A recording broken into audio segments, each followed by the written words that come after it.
Hello guys, welcome back to my channel, welcome back to Shay Explores Daily. And today I've got one of the most iconic sporting venues on the planet behind me, Old Trafford Stadium. So today's video is going to be a little bit different. I'm going to have a look around the stadium, but it will be like a voiceover because I'm told I need permission to film on Man United premises.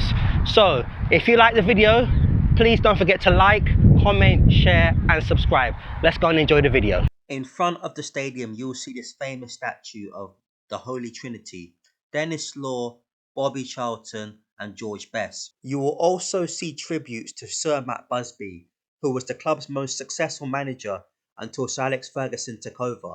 Matt Busby famously led the club to a European Cup in 1968.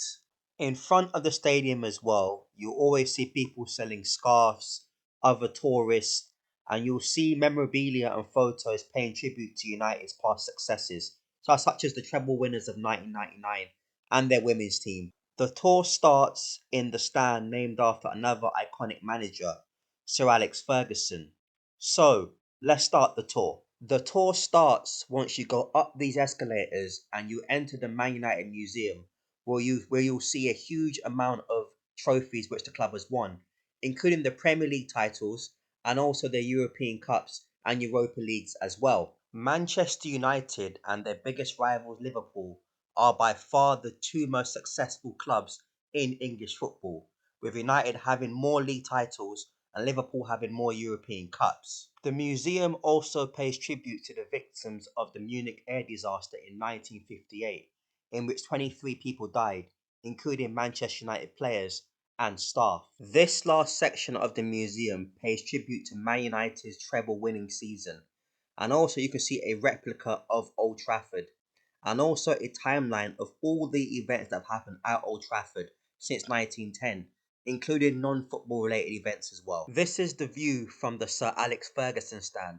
the largest stand in the stadium, and holds about 26,000 people. On the right hand side, you can get a better view of the full size of the stand, and as you can see, it stretches far and wide. On the terraces, you'll see various tributes to previous Man United achievements such as European Cups.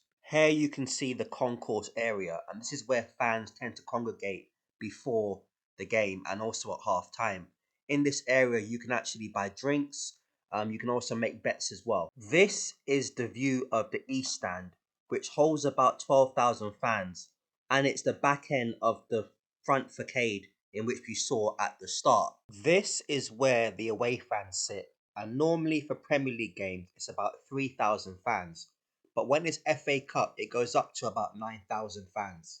In this section you can see barriers for safe standing for fans, and also in front of this area you'll see the area for disabled Manchester United fans as well. This was filmed a day before the famous FA Cup tie versus Liverpool, where it finished 4-3. So Liverpool got the majority of the East Stand. This is the Sir Bobby Charlton stand, the only single tier stand in the stadium, and it's where the announcers and also the team sit. Here I am standing in the Manchester United dressing room. The dressing room has undergone some moderations recently to make it up to standard, but as you can see it's quite high tech. The shirts are actually in order of playing position, so goalkeeper, defenders, midfielders and then strikers. Contrary to popular belief, these shirts are not the shirts that the players wear for their games. These shirts are only for display. But normally when the manager does his team talk, a bell will ring about 15 minutes before the game is meant to kick off, telling the players to head towards the tunnel. Behind this shutter is where the manager puts his tactics for everyone to see.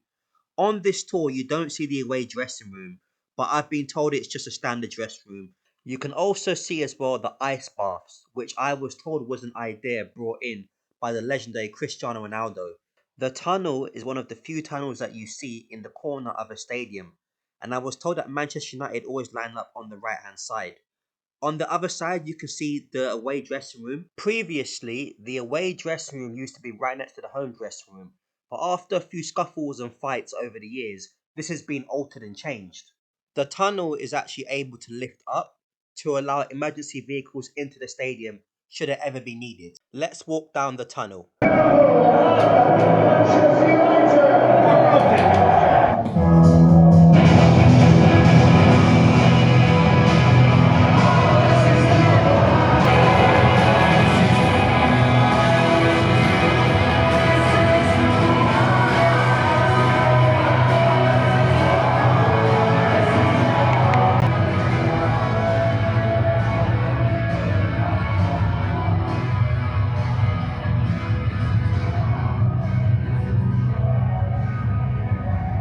Alongside the tunnel is the famous Stretford End, known to have the most hardcore fans in the stadium. It's called the Stretford End because the area behind the stand is called Stretford. The Stretford End actually went through some renovations during the 90s to make it what it is today. And Dennis Law and Eric Cantona both are nicknamed the kings of the Stretford End. This is the Munich Tunnel, and it's the only part of the stadium to survive the World War II bombings, and it's the oldest part of the stadium still standing. The players used to walk out from this tunnel up until 1993, where they now walk from the tunnel in the corner. Here is a coach's view of the stadium. This is the players' dugout area. This is where the coaches and substitutes sit during the game. On one side, you've got Manchester United, and the other side, you have the away team. When Eric Ten Hag took over as manager, he actually switched the dugouts around so that the Manchester United players were actually closer to the Stretford End, where the loud and noisy fans are. It was done as a psychological boost to the team. You can clearly see my excitement as I sit in the dugouts myself on this tour. This is the full view of the stadium that the managers get from the dugouts. Also in the south stand, you have these cool name badges on these seats.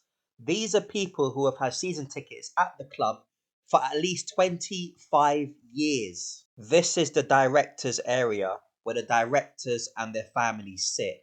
A very special exclusive club. One half of the area is to Manchester United and the other is for the away team. And each person is allowed a maximum of 2 seats per game, except one person, Sir Alex Ferguson, as I was told they were too scared to tell him that. This is where the media sits during the games, where they write their reports on what's happening. Here we have the press conference room, where the managers do their post-match interviews to the media. Also as well, when players sign for Manchester United, they don't do the press conferences here, they do it at the training ground at Carrington. Behind the press conference room is this bar, suitably named Bar 68, obviously after United's first European Cup. You then finish the tour in the Man United Megastore, where the tour ends. This hotel is owned by a few ex-players, including Ryan Giggs and Paul Scholes. That is it, guys, for today's video. If you enjoyed the video, don't forget to like, comment, share and subscribe. I've had a great time here in Manchester. Where should I go next? What do you want me to see? Write it down below. In the meantime, I'll see you soon. Bye bye.